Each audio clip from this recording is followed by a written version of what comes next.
नमस्कार भाई दोस्तों, एक बार वीडियो को पूरा ध्यान से सुनना। यहाँ के मंडी और मंडी के दलालों के ऊपर हमारे को कोई भरोसा नहीं है, लेकिन आपने एक चीज नोट की थी। जेएंडके के चुनाव या हरियाणा के चुनाव, विदेशी पत्रकार वो करने के लिए आ रहे थे, कवरेज करने के लिए आ रहे थे, यहाँ पे कवरेज कर रहे थे वो, क्योंकि उनको भरोसा ही नहीं इनके ऊपर। ये न्यूज उल जुलूल दिखाते हैं, न्यूज में जो ओरिजिनल बात होती है वो तो दिखाते नहीं। नायब सैनी साहब का 12 तारीख को शपथ ग्रहण समारोह था। पहली बार शपथ ग्रहण टला, बोला कोई बात नहीं, दशहरा है इसलिए टाल दिया। फिर उसको कर दिया 15 तारीख। 15 तारीख को भी टल गया। बोला नहीं नहीं, बोला वो राव इंद्रजीत सिंह ने 9 विधायक इकट्ठे कर लिए, वो सीएम का दावा ठोक रहे हैं, उसको मना रहे हैं। राव इंद्रजीत सिंह, उसके पास 10 विधायक हैं और बीजेपी की तरफ से चुनाव लड़ा था उसने। वो बोल रहा है तो मेरे को सीएम बनाओ, नहीं तो मैं अपने 10 विधायकों को लेकर चलिया।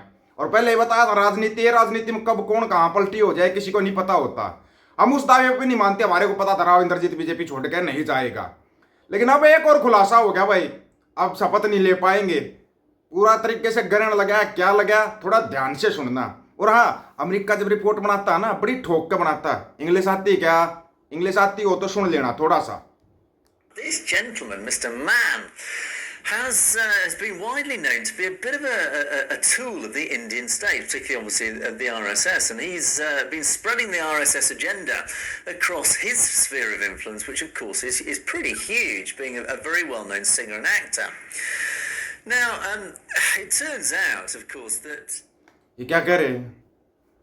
ये अमेरिका वाले क्या बोल रहे, किसी की समझ में आया? भला ये आरएसएस का एजेंट है, जो मान है, जो भी सिंगर है या क्या है, भला आरएसएस का एजेंट है, सेट कर रखा है भला इसको भारतीय स्टेट ने। स्टेट बोलते हैं वो, देश नहीं बोलते, आपको ये पता होना चाहिए। कैलिफोर्निया भी स्टेट है ना जैसे, लेकिन हमारे जैसे सोचता है कैलिफोर्निया कोई देश होगा, लेकिन वो अमेरिका की स्टेट है। और वो जो बताया था ना आपको, 300 किलोमीटर का मार्च निकाला जाएगा उनका, वो तो 350 मील का मार्च है भाई, 350 मील का मार्च है। तुम्हारा कल्याण तो होगा, मतलब क्या डंका बज रहा है। देश के ऊपर 205 लाख करोड़ का कर्जा हो गया। मुबारक हो, मुबारक हो। ये तुम्हारे को भरना हो, जोड़ा उठाने वाला ना भरे। कहीं सोच रहे हो जोड़ा उठाने वाला भरेगा? ना ना ना ना ना ना ना। पहले तो आपको उसकी बताते हैं राव इंद्रजीत सिंह की, जिसने क्या किया था, और फिर बताते हैं आपको। फिर टल गया भाई, टल गया। अब भी दोबारा चुनाव होंगे, क्या होगा थोड़ा ध्यान से सुन लेना। शायद राव इंद्रजीत ही था। हरियाणा में तीसरी बार जीत की हैट्रिक लगाने के बाद अब भाजपा में सीएम पद के लिए दावेदारी की होड़ नजर आ रही है। अंबाला कैंट से विधायक अनिल विज मुख्यमंत्री बनने की इच्छा पहले ही जाहिर कर चुके हैं। अब कुछ ऐसे ही तेवर केंद्रीय राज्य मंत्री राव इंद्रजीत सिंह के भी नजर आ रहे हैं।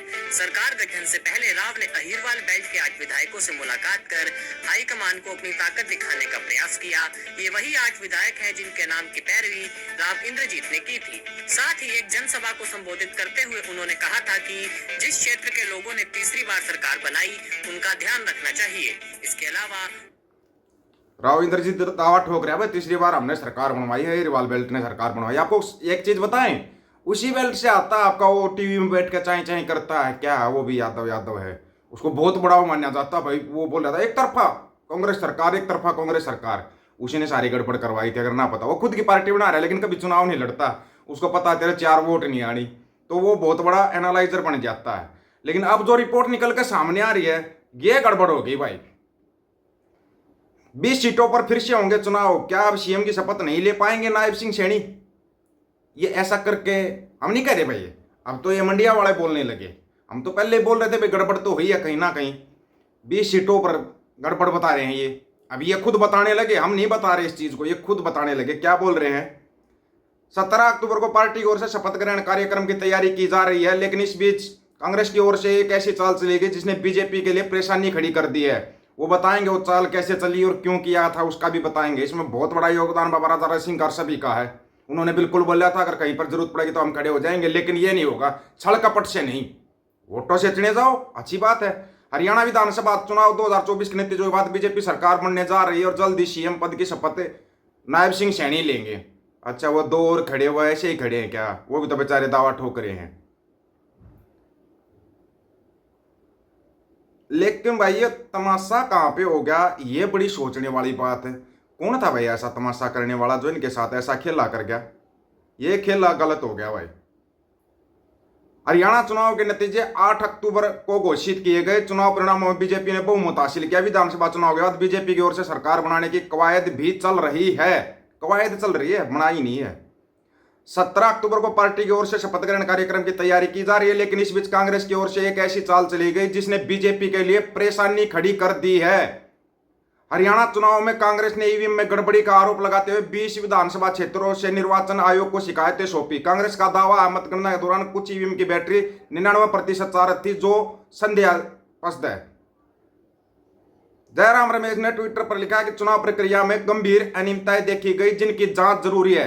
अब वो सीट कौन कौन सी है पहले तो वो सुन लो, और चुनाव कब होगा वो भी देख लियो।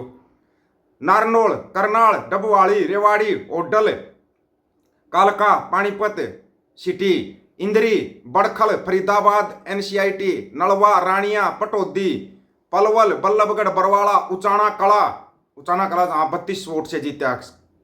गरौंडा, कोसली और बादशाहपुर विधानसभा क्षेत्र से कांग्रेस उम्मीदवारों की शिकायतें आई हैं। बादशाहपुर विधानसभा क्षेत्र से कांग्रेस ने कहा कि हरियाणा चुनाव परिणाम में प्रताड़ित रहे कुछ सीटों पर ईवीएम में विसंगतियों का शक है। पार्टी ने आयोग को ज्ञापन सौंपते हुए ईवीएम की जांच और सील करने की मांग की है। पार्टी ने कहा कि 7 विधानसभा क्षेत्रों से शिकायतें मिली है और 13 अतिरिक्त मुद्दों को भी आयोग के सामने रखा गया। कांग्रेस के मुताबिक बैटरी क्षमता से जुड़ी ईवीएम समस्याएं मतगणना प्रक्रिया को प्रभावित कर सकती है। हरियाणा कांग्रेस अध्यक्ष उदय मान ने भी अपनी हार के बाद ईवीएम में विसंगतियों पर सवाल उठाए। ये सवाल उठाए नहीं, अब उस आयोग क्या बोल रहा है। सबसे बड़ी बात तो ये है ना भाई, चुनाव आयोग क्या फैसला दे रहा है। फैसला तो चुनाव आयोग का चलेगा ना, ये थोड़ी ना है कि भाई ये हो जाएगा भाई इन्होंने बोल दिया वही चलेगा, ये तो नहीं चलेगा ना। फैसला चलेगा चुनाव आयोग का। चुनाव आयोग के पास इन्होंने लिखित में शिकायत दी, तो 20 सीटों के ऊपर चुनाव आयोग ने बोला ठीक है गड़बड़ हुई, जांच की जाएगी। 2 दिन का समय दिया था, वो 2 दिन का समय आज समाप्त होने जा रहा है, ये भी बता देते हैं आपको, क्योंकि उन्होंने सोचा था 12 तारीख को शपथ ग्रहण समारोह हो जाएगा, उन्होंने इसलिए जल्दबाजी में 2 दिन का समय दे दिया था। लेकिन क्या पता था ये आगे से आगे क्या ऐसे कहीं विज खड़ा है मैं भी सीएम बनूंगा, कहीं अपने राव इंद्रजीत सिंह खड़े अपने 10 विधायक लेकर कि मेरे को सीएम बनाओ, आपको तीसरी बार सरकार बना के दी है, जो कि हरियाणा के इतिहास में पहली बार होया है।